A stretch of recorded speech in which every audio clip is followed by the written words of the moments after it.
Yeah. I'm gonna real quick, just the thing about Nelly right quick. I get your opinion on this. He was on Drink Champs the other day. So listen to what this dude said, man. Minus the Lauryn Hills, minus the Queen Latifahs. Real whole music was cool until a real one showed up. Some real shit. Yeah. And then a real one showed up, and now everybody like, whoa, well, where you think it was going? Don't shit on our little sister now because she telling her truth. Y'all open the door for her to tell her truth. Say it again. Your music was cool until a real hoe showed up. Minus the Lauryn Hills, minus the Queen Latifahs. Real whole music was cool until a real one showed up. Some real shit. Yeah. And then a real one showed up, and now everybody like, whoa, well, where you think it was going? Don't shit on our little sister now because she telling her truth. Y'all open the door for her to tell her truth. Reference to your girl Sexyy. Blame it on the alcohol. Did he just come out and tell us that we were enjoying fake hoe music until a real hoe came on the set? And now that this real hoe out here doing real hoe things, we mad? Let that St. Louis hoe be the hoe she is. What? Remember, he's a credit card man. Credit card in the ass. Whoop. Back in the day. But go ahead. Yeah, tip drilling. Man, obviously he's giving love to his St. Louis sister, right? And yep. I'm not mad at him for giving love, but his explanation was dog shit. It was dog shit, man. Like, there is no way you can condone the selling and promotion of sexual activity, over sexual activity, sexual transmitted diseases to kids. That's the biggest fucking issue I have with Sexyy Red in general. If Sexyy Red wanted to explore her sexuality, be in a whole phase, do her thing to a bunch of 25, 30-year-old women doing the same thing, do your thing by all means. That's your world. Live in it. Eventually you grow and live and you can go ahead and still have a life.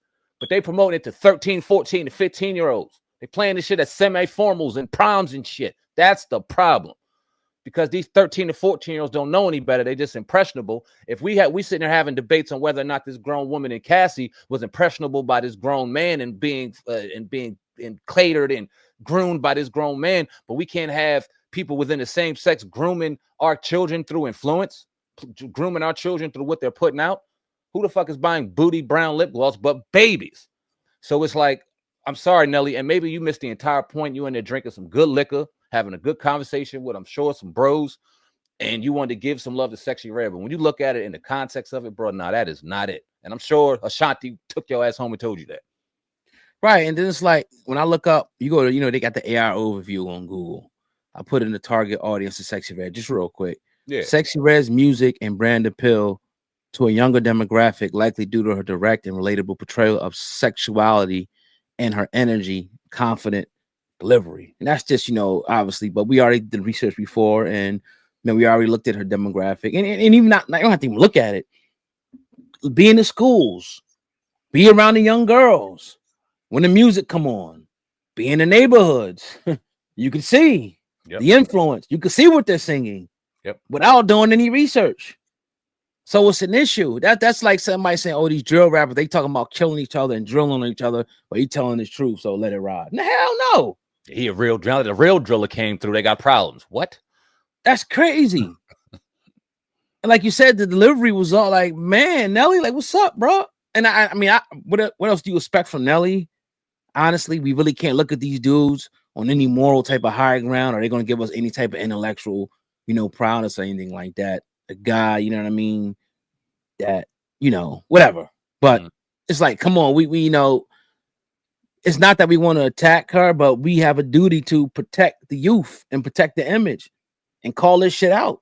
Like, we got daughters, we got sons, we have, people that, can be affected in neighborhoods, and we coaching and we doing different things like that. So the kids are directly affected by this shit. We better be saying something. Yeah. If not, we'd be a straight up accomplice to this shit. Bro, you remember when we used to drive with our parents and they would listen to 96.1 and Power 99? It wasn't no Apple Music or, you know what I mean? Or what's the fucking thing that Jay-Z had? Tidal or anything. Tidal, like yeah. Power 99, 96.1, 99.3. And we could sit in the back seat and actually listen to these songs and bop to these songs. That's how we fell in love with the music and fell in love with hip hop, because we got to listen to it. Bro, you can't turn on Power 99 and 99.3 now. in the radio with your kids in the car because you don't know what you're gonna hear. They're gonna bump some Sexy Red. I don't know what I'm about to hear and have to explain. Or once it's put in her head, now all of a sudden she dancing and twerking to it because a whole bunch of other fast ass little 9-10-year-olds know it too.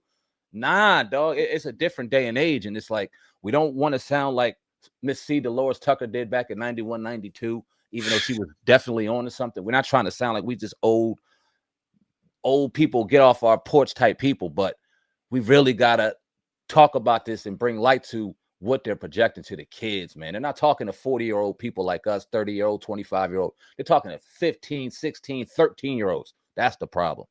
Yeah, we gotta protect, we have a duty because again, we only can compare ourselves to our other counterparts, other races of people. They don't have this shit like that. And if they are listening to it, they know the difference between, okay, this is just entertainment, whatever the case may be. Because there's white girls that bop to it. Oh, yeah. And shit like this and all that. But they ain't, out there, emulating this shit. They ain't out there, popping on the school bus and shit like that. And, messing around with guys.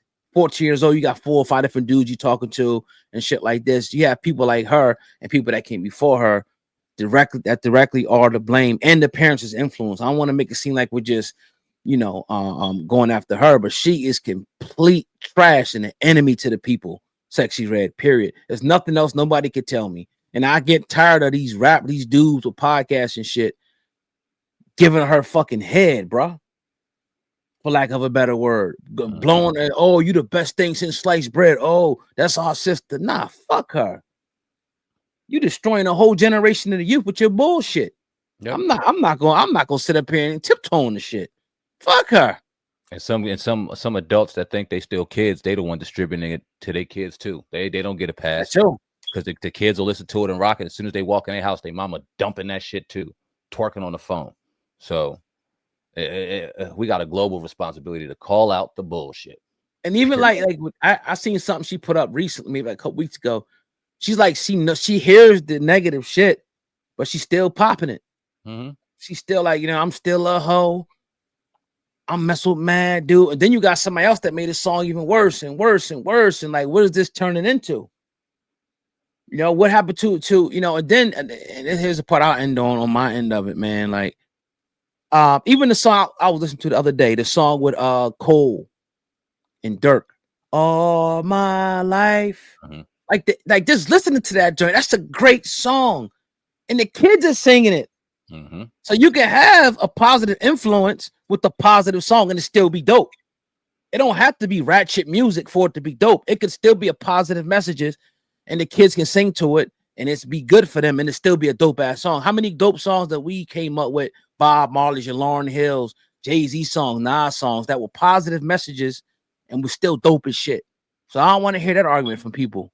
And you can still hear it in a trampoline park with your kids. You can still listen to it while girls are doing gymnastics in the studio. They could put it in their library of music to where it can still be heard and be received and be hit by the masses and make real impact. And hip hop could be looked at in a different way instead of my booty holes brown. And I couldn't even recite a lyric for you on Sexy Red because I don't know 2 bars from her. So right, definitely. But yeah, man, we almost got 40 minutes in.